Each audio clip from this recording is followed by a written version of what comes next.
السلام عليكم، مرحبا بكم بعد الصلاة والسلام على رسول الله صلى الله عليه وسلم.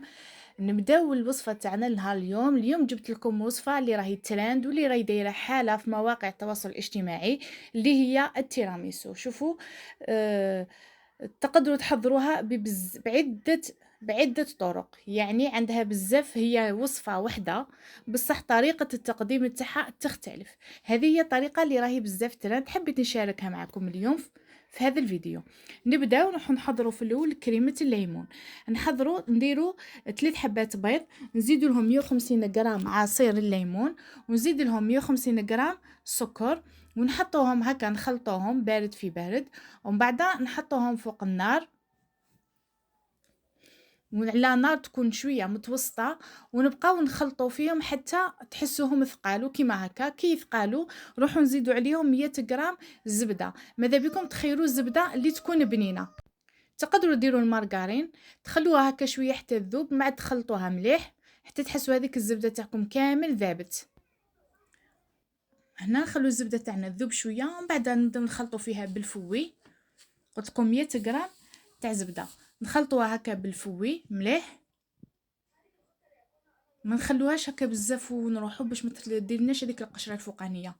كي تحسوا الزبده تاعكم ذابت مليح في في الكريمه هذه، هذاك الوقت روحوا صفيوها هكا باش نحوا لها كامل هذوك الشوائب اللي يكونوا قعدوا فيها، باش تخرج لكم الكريمه تاعكم ليس ثاني. باسكو هذاك بياض البيض دي فوا ما يتخلطش ويخسر لكم القوام تاعها. هكا صفيوها، نحوا كامل هذوك البقايا اللي يكونوا فيها. كيما انايا ما فيها والو، شوفوا حاجه قليله. ومن بعد غطيوها مليح، يكون بغطاء يكون يلامس هذيك القشره الفوقانيه تاع الكريمه تاعكم، كما قلت لكم باش ما تربي لكمش هذيك القشره الفوقانيه. هنا نروحوا نحضروا صفار البيض تاعنا اللي نديروه في كريمه التيراميسو.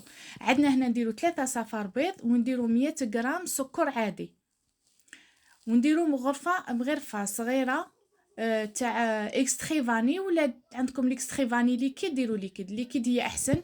خلطوها هكا بهذه الطريقه حتى تذوبوا شويه داك السكر مع هكا. شوفوا كيفاش ولا القوام شويه كريمي. هذا الوقت ما تكونوا حضرتوا بان ماغي، ديروا كسرونه من تحت وديروا فيها الماء وخليوها تسخن. كي تبدا تغلي كيما راكم تشوفون، نحطوا فوقها هذا الصفار تاعنا، نقعدوا نخلطوا فيه حتى يذوب هذاك السكر مليح. شوفوا كيف تغير اللون تاعو، وتحسوا هذاك السكر ذاب كامل. هذاك تخلوها هنايا تريح شويه حتى تبرد. ما ديروهاش في الفريجيدير، حطوها في الكوزينه، غطيوها وخليوها. انا هنا راح نجيب لي بودوغ تاعي. انا استعملت هنا 3 باكيات، كل باكي يوزن 200 غرام. على انا حبيت برك ندير كونتيتي، يعني نكثر. نتوما تقدروا تستعملوا باكيات ولا باكي. نرحيوهم هكا مليح في الاشواق حتى يولوا بودره كيما راكم تشوفوا. نروحو نجيبو الصفار تاعنا هذا اللي خدمناه دوكا وبرد، نعاود نطلعو بالباتوغ تاعي. قعدوا تطلعوا فيه حتى يثقل ويزيد اللون تاعو يتكلاخسا، يولي كلاغ اللون تاعو هكا، باش الكريمه تاعنا تجي خفيفه ما تجينا ثقيله. ومن بعد نروحو نزيدو لها الكريمه السائله، تكون 35 درجه نسبه الدسم تاعها. سمحولي 35% نسبه الدسم. انا هنا درت 400 غرام كريمه سائله، ونزيدوا عليها 300 غرام ماسكاربون يعني علبه، وزيدوا شويه. ومن بعد ديروهم مع هذاك الصفار تاع البيض وطلعوهم بالباتر، وقعدوا طلعوا فيهم حتى يثقالوا مليح، القوام تاعهم يولي كريمي ويولوا ثقال كيما راكم تشوفوا. هاي قدامكم النتيجه. ما تزيدولاش السكر، هذاك الصفار البيض تاعنا راه فيه السكر. هنا نبداو نحضروا في الكوريات تاعنا. انا هنايا درت 300 غرام تاع هذاك الكاطو، زدت له 2 مغارف من هذيك الكريمه اللي خدمتها، وزدت مغرفه صغيره ماشي كبيره بزاف تاع السكر. تحبوا تنقصوا الحلاوه ما ديروش السكر هذا. نخلطوهم كامل، نخلطوا هذا الكاطو تاعنا هكا. ومن بعد انا هنايا طلعت بريس تاع قهوه وخليتها تبرد تماما، تخلوها تبرد. ومن بعد تبداو تضيفوا في القهوه هكا بشويه حتى تنطم لكم هذو الكوريات تاعكم، تتحصلوا عليهم كي شغل كيما البنيون، تتحصلوا على القوام تاعها يكون سوا كيما البنيون. القهوه ما ديرولهاش السكر، خليوها هكاك مره. ما تخافوش منهم هادو الكوريات، ما يجوا معجنين ما والو. انا في الاول كي شفت هذه الوصفه شغل خفت انهم يكونوا معجنين، بصح كي جربتهم ما عندهمش كاع علاقه بحاجه هكا معجنه، ولا يجي شبه للبنيون هكا. بقاو تضيفوه في القهوه تاعكم تدريجيا حتى تحصلوا على القوام المناسب اللي تقدروا تكوروا به كوريات ويحافظوا على الشكل تاعهم، ما ديروهمش جاريين ولا.